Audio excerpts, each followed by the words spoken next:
বোলপুরের প্রান্তিক এলাকাতে বোম উদ্ধার হয়, যেখানে ভারতবর্ষ নয় পৃথিবীর বহু জায়গা থেকে পর্যটক হিসাবে বোলপুর প্রান্তিক এলাকাতে তারা পর্যটক হিসেবে আসেন, এলাকা পরিদর্শন করেন। সেই সমস্ত মানুষদের কাছে আজকে আতঙ্ক, কারণ এই রাজত্বে একমাত্র বোম শিল্প ছাড়া কোনো শিল্প তারা করতে পারেনি।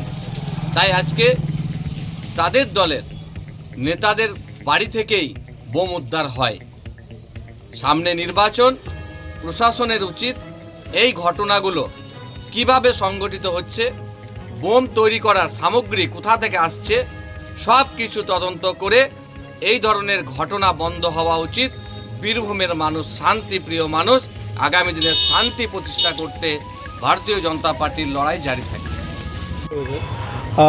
আমরা বিভিন্ন সময়ে আমরা অভিযান চালাই, যেখানে কোথায় বম রাখা আছে কি আছে না, বিভিন্ন জায়গা চালাই।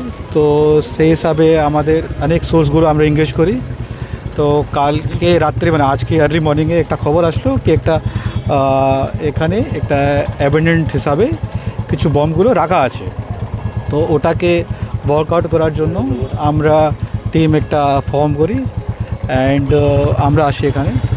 তারপরে আমরা দেখতে পাই ওখানে কিছু বম লাইক কিছু বাকেটে রাখা ছিল, ওটাকে আমরা কর্ডন করি।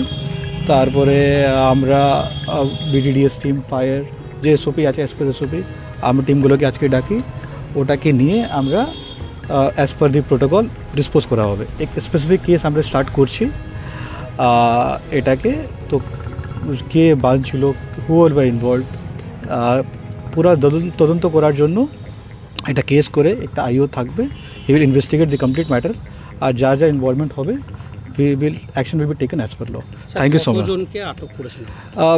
এটা তো এসা আনক্লেম হিসাবে আমরা পেয়েছি, আর বাকি কেস পরে আমরা যদি দেখি কার কার ইনভলভমেন্ট থাকবে পাবে, সেই হিসাবে আমরা অ্যাকশন নেব। Thank you so much. Sir, এই রুমটা কার, মানে সিজ ফিজ করছেন যেখানে যেহেতু বোম পড়া গেছে?